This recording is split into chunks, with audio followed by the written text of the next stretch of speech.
Assalamualaikum warahmatullahi wabarakatuh. Ya, selamat sore Sobat Kampus Biru.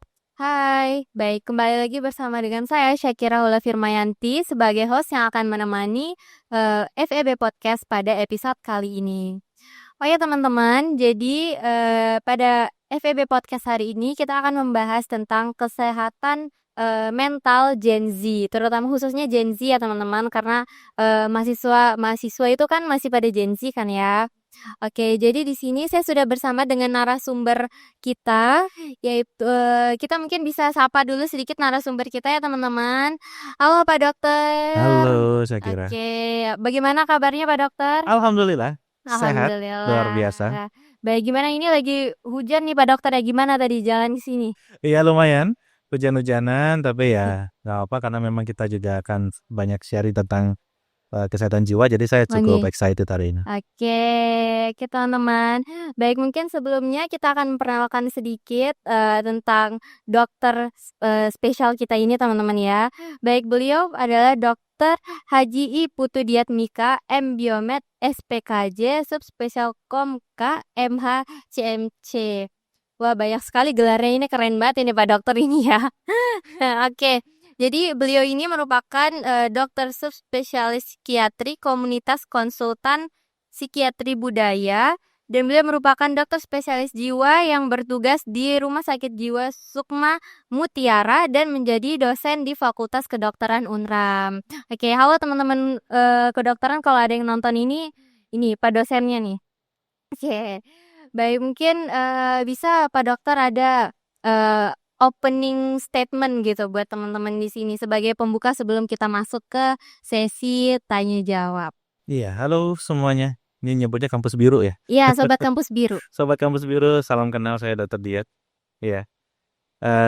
Kalau kita bicara tentang kesehatan jiwa ya Syakira, yang pesannya Dr. Diat selalu ingat bahwa sebenarnya banyak sekali hal yang perlu diperhatikan dalam menjaga kesehatan jiwa.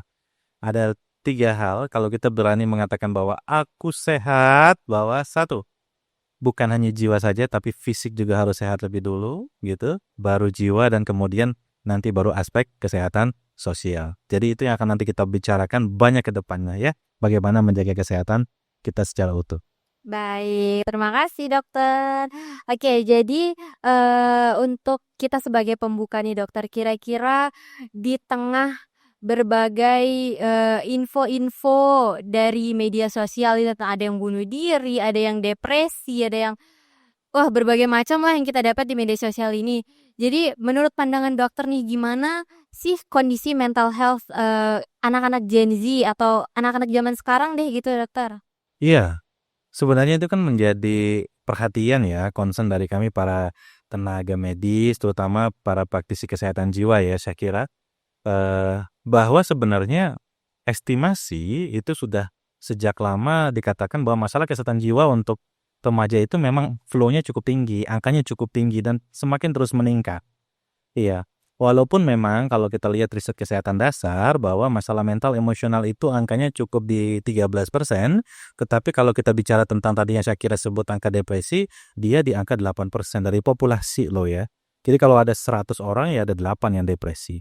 Itu kalau ada 100 orang ada 13 orang yang mengalami masalah mental emosional. Nah, remaja ini sendiri kan masuk dalam populasi rentan ya, populasi rentan yang menjadi concern para tenaga kesehatan, sehingga banyak sekali program-program yang dikhususkan untuk Gen Z ini sebenarnya. Banyak Banyak. banget program-program. Kenapa? Karena memang angkanya terus bertambah.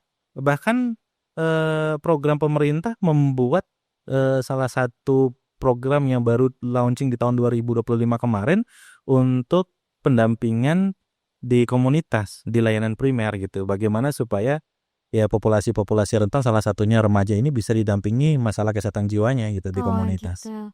Oke, jadi ini emang dari lama, emang udah dari zaman-zaman dulu itu emang remaja ini rentan, atau karena sekarang lebih banyak yang speak up aja itu dokter? Iya, sebenarnya kan kalau kita lihat masalah kesehatan jiwa ini kan sudah lama ya, saya kira ya, dari zaman dahulu kala gitu. Cuman dengan adanya kemajuan media, ada informasi yang mudah banget untuk disebarkan, akhirnya semua informasi terkait masalah kesehatan jiwa gampang banget untuk diakses gitu. Jadi mereka untuk mendapatkan informasi tentang kesehatan jiwa gampang, kemudian mereka untuk menceritakan apa yang mereka alami, apa yang mereka rasakan, bagaimana pengalaman mereka tentang kesehatan jiwanya juga lebih mudah untuk tersebar gitu. Nah, hal ini memang kan menjadi hal yang menarik ya. Ada sisi positifnya, ada sisi tantangannya, seperti itu Iya, saya kira. betul betul betul. Oke. Nah ini, kira-kira nih dokter, menurut dokter nih dari, pasien-pasien dokter misalnya nih, kira-kira apa sih keluhan terbanyak mereka kalau dari kayak sepantaran kita nih, sepantaran Shakira dan teman-teman Kampus Biru lainnya? Kira-kira apa keluhan mereka yang paling banyak?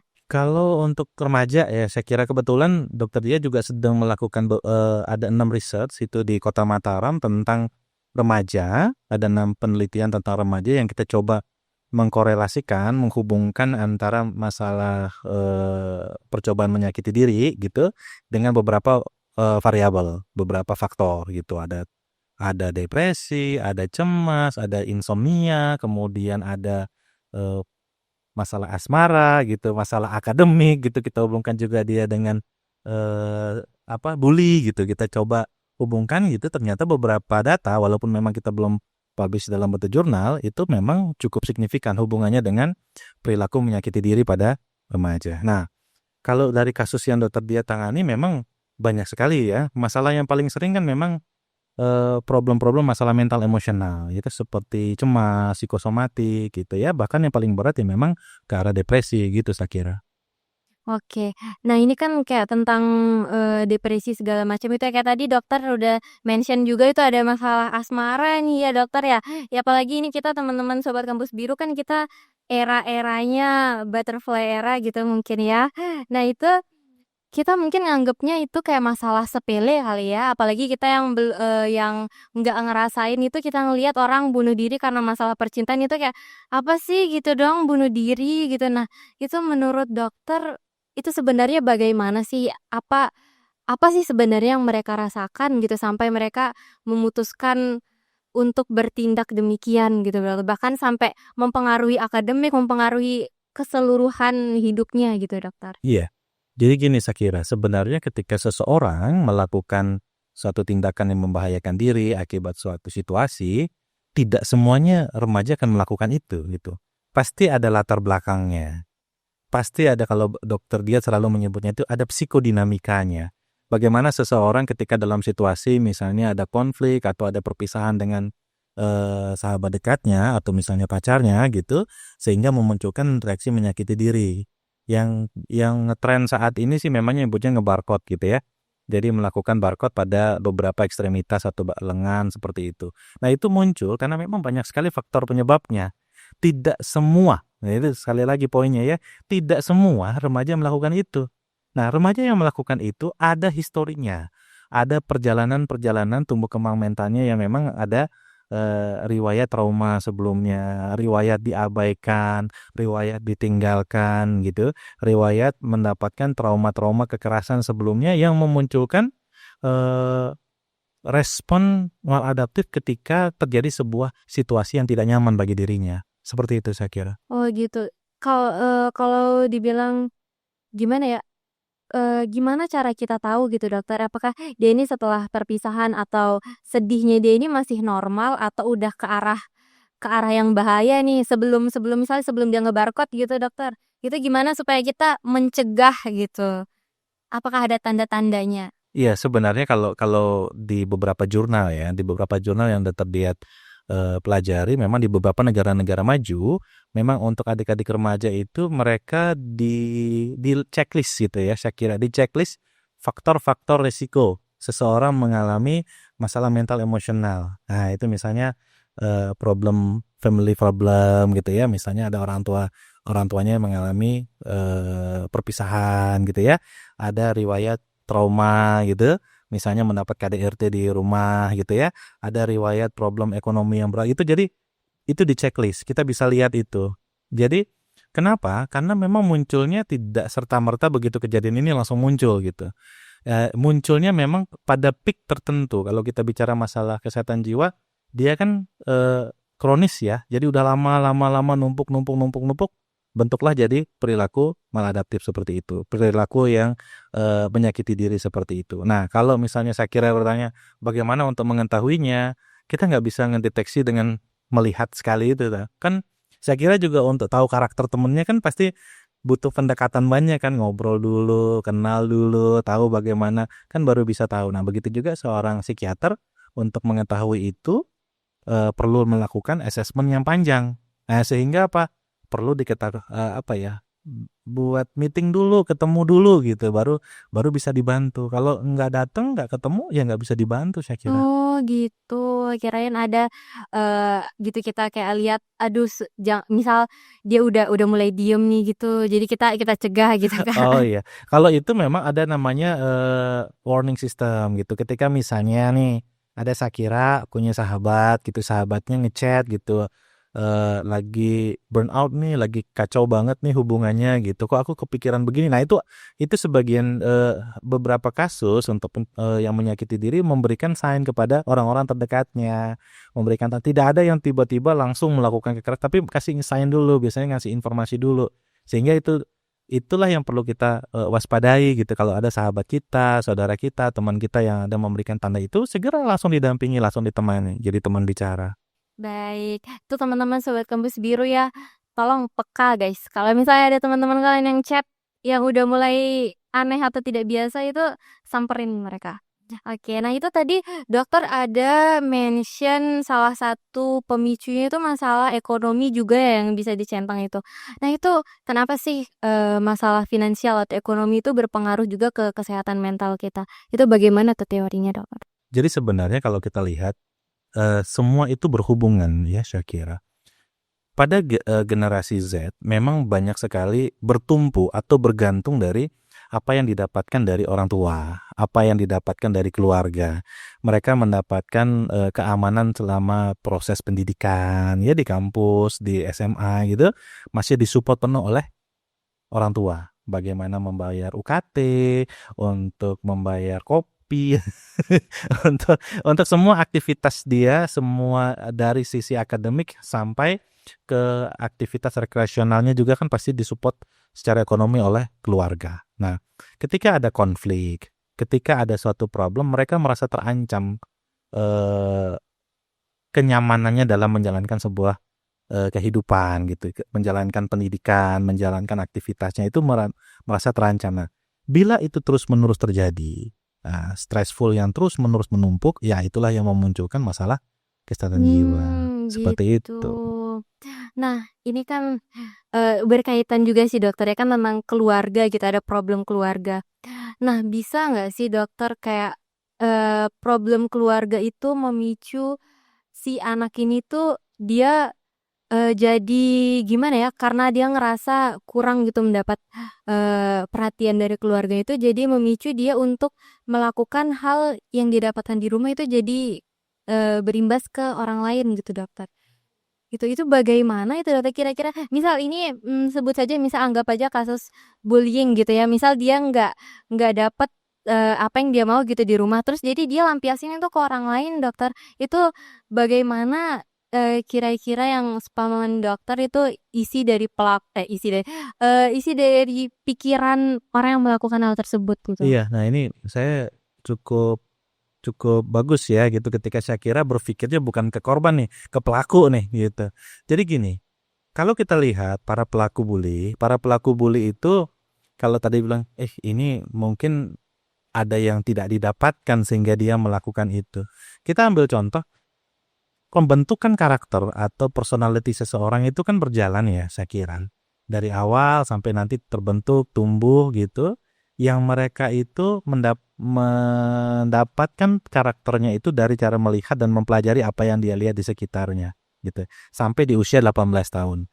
Jadi kalau Shakira karakternya A, itu proses tumbuh dari awal sampai dengan 18 tahun. Kalau misalnya Shakira itu emosional. Nah, itu terbentuk dari 0 sampai 18 tahun. Oh, Shakira itu orangnya misalnya pencemas ketika diberikan tugas atau tanggung jawab, was-was banget. Itu 0 sampai 18 tahun. Atau mungkin ditambah variasi pribadian lagi. Oh, Shakira itu sensitif banget gitu. Kalau ada informasi apa kok cepet terenyuh, itu terbentuk dari 0 sampai 18 tahun. Atau Shakira misalnya eh orangnya acuh gitu, nggak mau diatur gitu, itu terbentuk dari 0 sampai 18 tahun. Semua itu proses tumbuhnya itu tergantung bagaimana mereka diasuh, bagaimana mereka didampingi, gitu ya.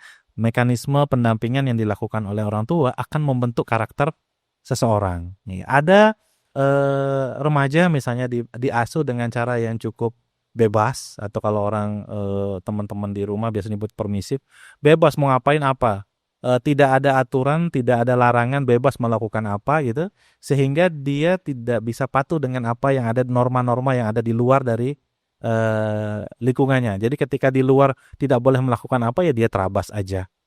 Oke. Terus ada juga yang norma mungkin dia mendapatkan tekanan yang luar biasa di rumah, atau yang sifatnya otoriter misalnya. Tekanan yang luar biasa, kamu harus A, harus B, harus C gitu di rumah. Itu begitu dia di luar gitu, dia ingin lepas dan melakukan sesuatu. Nah, itu yang dia mencoba mempraktikkan cara penekanannya itu kepada teman-teman yang ada di luar. Tentu saja pada objek temannya yang lebih lemah. Gitu. Jadi dia mempraktekkan cara otoriter di rumah itu dengan di lingkungan pertemanannya, sehingga memunculkan itu. Nah, ada juga yang mungkin karena terlalu dibebaskan dan terlalu diagung-agungkan oleh orang tuanya di rumah, maka di luar dia harus mendapatkan spotlight. Dia harus menjadi terdepan, dia harus yang mendapatkan perhatian dari semua orang. Ketika dia tidak mendapatkan perhatian, tidak mendapatkan attention dari orang, maka dia kemungkinan akan memunculkan ekspresi yang tidak nyaman. Bahkan bisa memunculkan tantrum. Bahkan yang udah besar nih dokter. Bisa. Oh. Ya, bisa tantrumnya itu kan dalam bentuk banyak hal, bisa membanting barang, bisa mengeluarkan kata-kata kasar gitu, bahkan bisa seperti tadi, kalau dia tidak bisa eksternalisasi, bahkan dia akan melakukan internalisasi, yaitu menyakiti diri. Gitu. Apa ada kemungkinan kalau setelah dibentukkan itu dari 0 sampai 18 tahun, ada ndak yang dia jadinya itu dia yang tidak terpengaruh gitu oleh apa yang ada di rumah. Jadi dia tetap baik-baik saja, tetap aman-aman aja gitu, baik itu ke orang lain maupun untuk dirinya sendiri. Apa ada yang seperti itu, dokter? Ada juga yang Gini, kayak gitu. jadi kalau kita misal melihat ada fenomena misalnya kayak fatherless gitu ya, kehilangan sosok ayah di keluarga gitu. Mungkin ayahnya meninggal atau ada terjadi perpisahan antara orang tua gitu.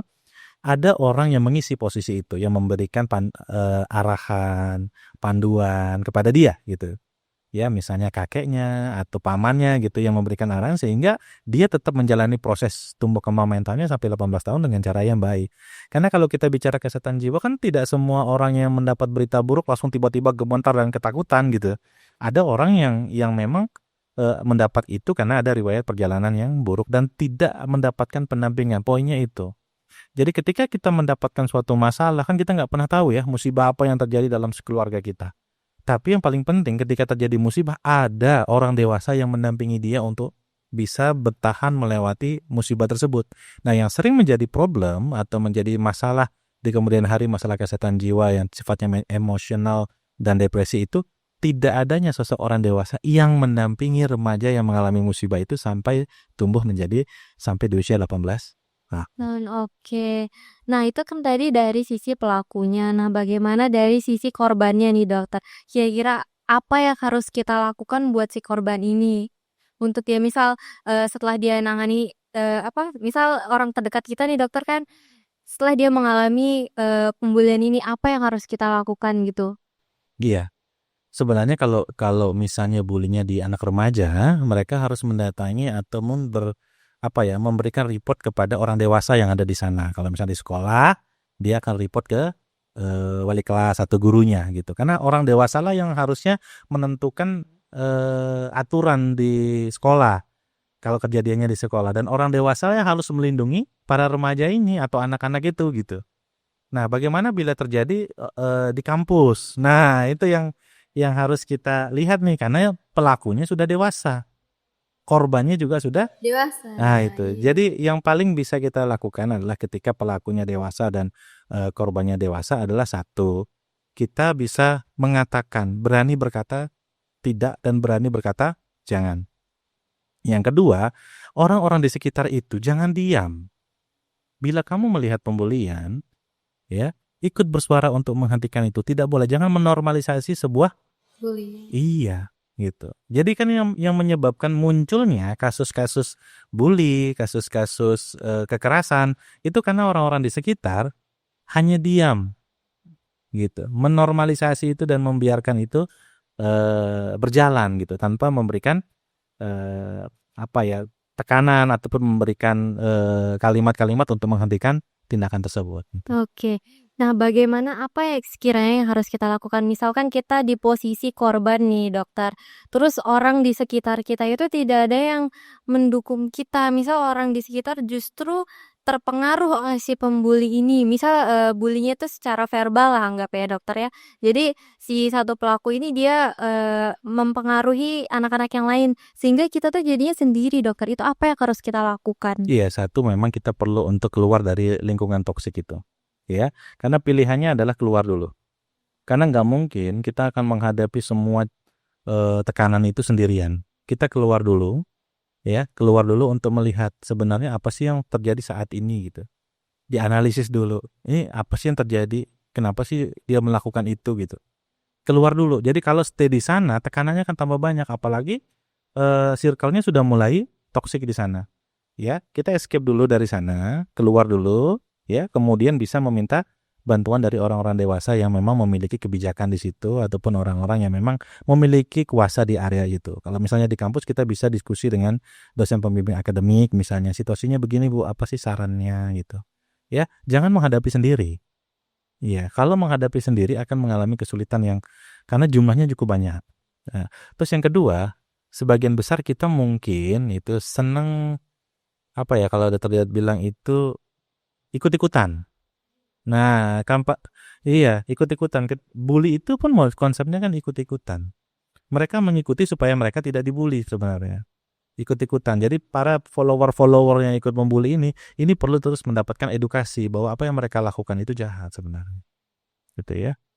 Oke. Nah, ini kan kita tadi seperti yang dokter bilang harus berkonsultasi mungkin sama orang yang lebih dewasa atau mungkin kalau misalnya mandiri nih langsung aja itu ke psikiater gitu kalau misalnya udah dirasa aduh kayaknya aku nggak kuat lagi nih gitu. Nah, tapi dokter yang saya dengar nih yang saya tahu juga ya dari lingkungan sekitar saya juga itu kalau misalnya kita ke ke psikiater atau ke psikolog gitu. Jadi stigma orang di sekitar tuh, "Aduh gila," gitu. Kayak gitu dokter, itu bagaimana ya dokter ya? Iya, betul sekali. Jadi sebenarnya yang kita perlu ubah itu adalah cara pandang. Kalau kita bicara tentang Gen Z ini adalah sebenarnya generasi yang memang melek sekali tentang kesehatan jiwa. Agak berbeda dengan generasi sebelum-sebelumnya.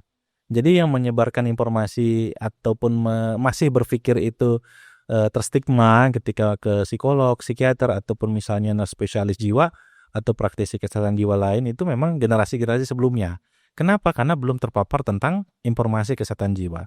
Penyebabnya apa? Karena dahulu kala itu orang berpikir kalau ke psikiater, psikiater dulu deh ya, ke psikiater dulu itu pasti berpikir ke arah gangguan jiwa berat, ODGJ gitu. Orang gangguan jiwa berat atau kalau dulu orang nyebutnya gila gitu. Orang berpikirnya begitu. Padahal sebenarnya jumlah populasi orang yang mengalami masalah kesehatan jiwa itu kecil sekali. Hanya 0,26% gitu yang ODGJ gitu, orang gangguan jiwa berat gitu. Kecil sekali. Nah, ketika sekarang sudah banyak dibahas oleh Gen Z gitu, sebenarnya yang banyak dibahas oleh Gen Z itu bukan yang populasi 0,26% itu, tapi populasi tadi yang kita bahas di awal, mental emosional yang 13%, depresi yang 8% gitu. Nah, sehingga apa? Sekarang terjadi bentrok tuh. Generasi sebelumnya berpikir ketika ketemu psikiater itu pasti yang ke 0,26, padahal Gen Z membahas itu yang areanya lebih luas lagi, seperti gangguan tidur, gangguan emosional gitu ya, gangguan hubungan interpersonal, depresi, cemas, itu yang dibahas oleh Gen Z, tapi tidak sinkron. Nah, yang perlu dilakukan adalah sinkronisasi knowledge, sinkronisasi wawasan, sinkronisasi pemahaman tentang kesehatan jiwa. Nah, itulah yang selalu kita gaungkan. Untungnya ya. Untungnya sekarang ada media sosial dan generasi-generasi sebelumnya kayak boomer dan milenial itu kan juga bermain medsos.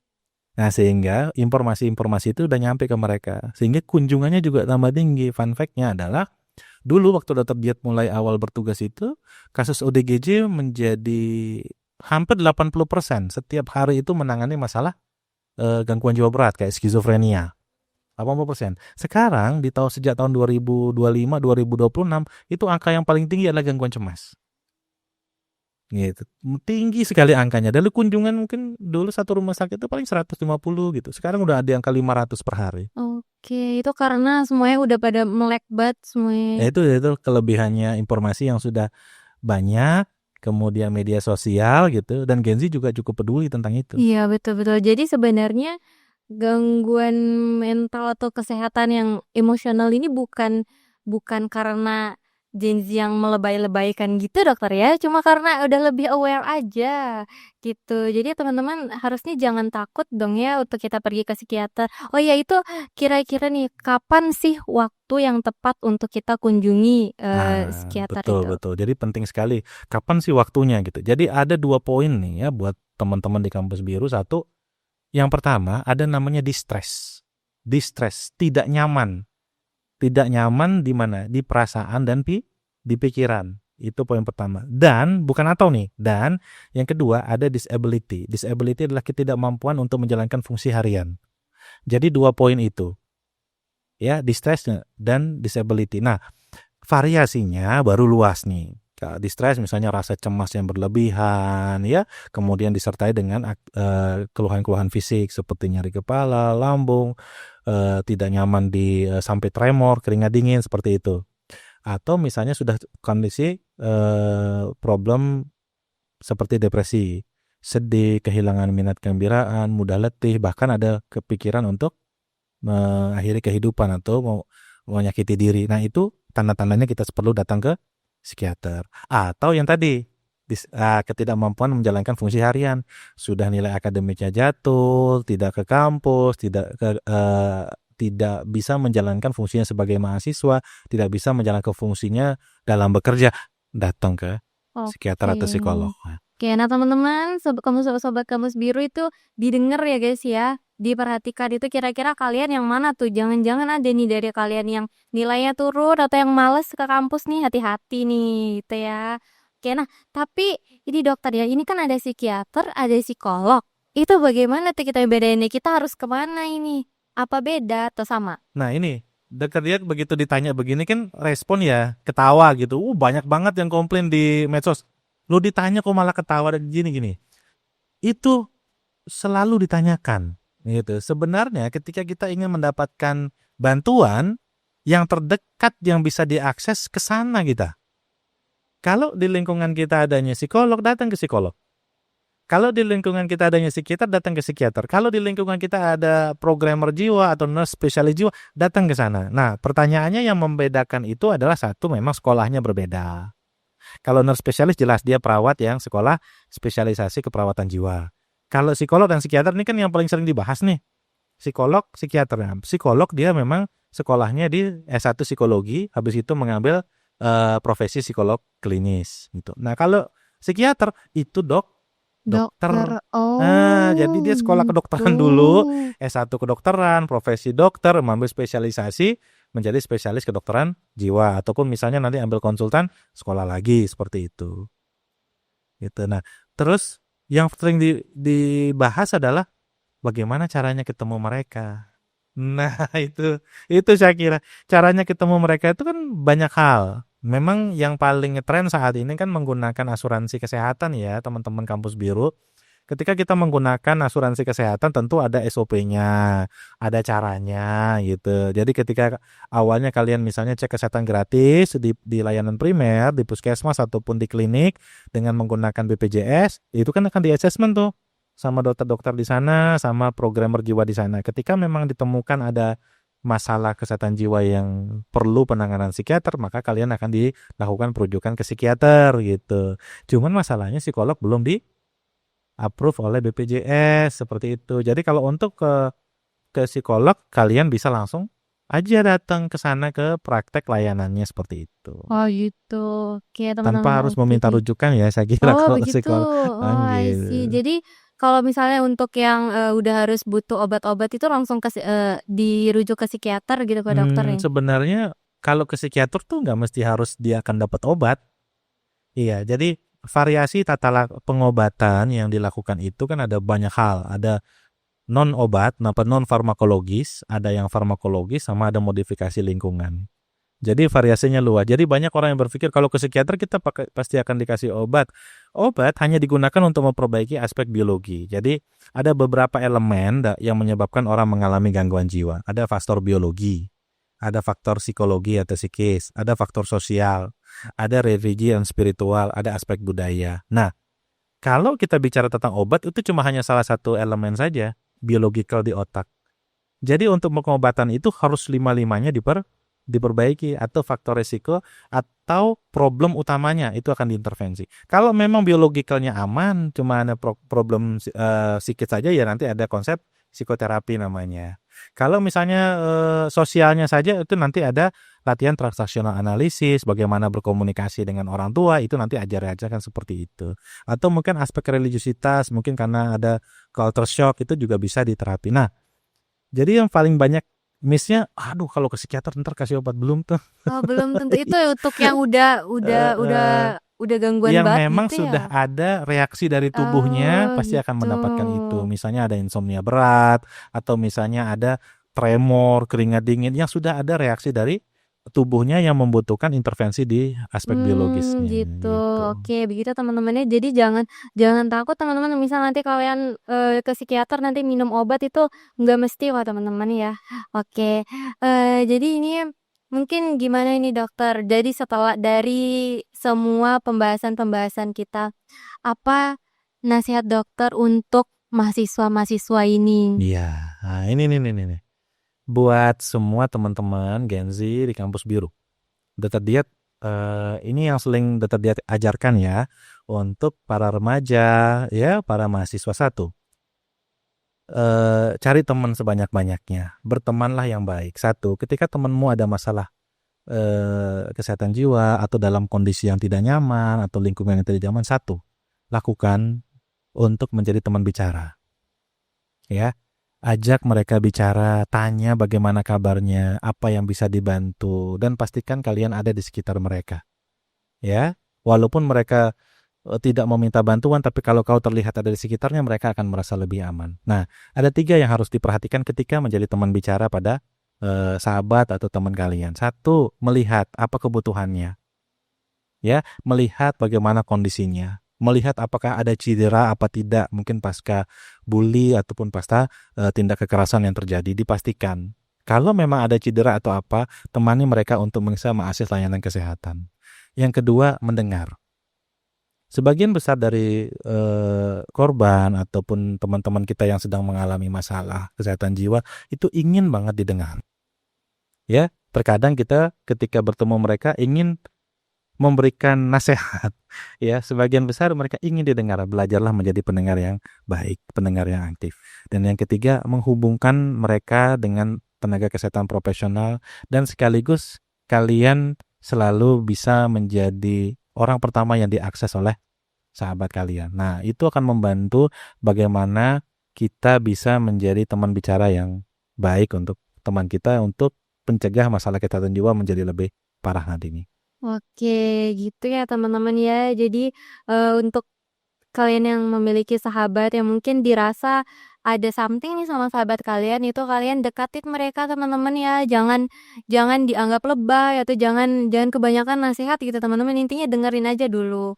Terus untuk diri kalian yang merasa ada something pada diri kalian sendiri, itu jangan ragu, jangan takut untuk datang ke, tenaga kesehatan mental di sekitar kalian, baik itu psikolog, kemudian psikiater, terus apa lagi tadi Pak Dokter? Spesialis keperawatan jiwa. Nah, apapun itu yang ada di sekitar kalian datangi saja. Jangan takut untuk dikasih obat nih kalau ke psikiater teman-teman ya. Oke. Mungkin mungkin ada pesan lagi dokter untuk teman-teman nih yang lagi apa ya, kayak lagi kesusahan nih mungkin untuk menyusun skripsi itu jadi overwhelmed gitu, dokter itu gimana tuh? Kasih pesan untuk mereka gitu, kasih semangat sih Iya, dokter. iya. Jadi untuk teman-teman di kampus biru, aduh kalau udah terbilang bilang teman-teman kan enggak ya. Adik-adik ya, adik-adik yang sedang berproses untuk menyelesaikan studinya dengan membuat sebuah karya yang luar biasa yaitu skripsi atau kita juga bisa menyebutnya KTI. Satu, bahwa ini adalah finalisasi dari perjuangan kalian yang cukup panjang. Kembalikan lagi bahwa ada tujuan akhir yang akan kita capai di sana, tujuan akhir dari studi kita, ada harapan besar dari orang-orang di sekitar kita. Tentu itu kita bisa gunakan untuk meningkatkan motivasi kita untuk minimal bergerak dan memulai. Karena yang paling susah itu adalah memulai ketika kita dalam kondisi down, kondisi depresi, kondisi yang sangat berat, kondisi burnout. Memulai itu adalah yang terberat. Tetapi yakinlah bahwa ketika kita sudah memulai untuk menyusun skripsi, menata dia untuk membuat timetable yang jelas, maka kita akan bisa lebih mudah untuk menjalankan prosesnya. Seperti itu. Hadapi saja. Hadapi saja ya teman-teman ya, hadapi saja dulu. Mulai aja dulu ya teman-teman. Ini pesan buat diri saya sendiri juga sebenarnya. Oke, mungkin sampai sini saja dokter podcast kita pada hari ini. Terima kasih banyak atas waktunya, atas nasihat-nasihatnya, atas semua yang telah dokter sampaikan tadi. Baik, terima kasih Terima dokter. kasih, Kita sama-sama Zakira. jumpa, harap bisa kita diskusi lagi di kemudian waktu. Oke teman-teman Kamus Biru, segitu saja podcast FEB pada episode kali ini.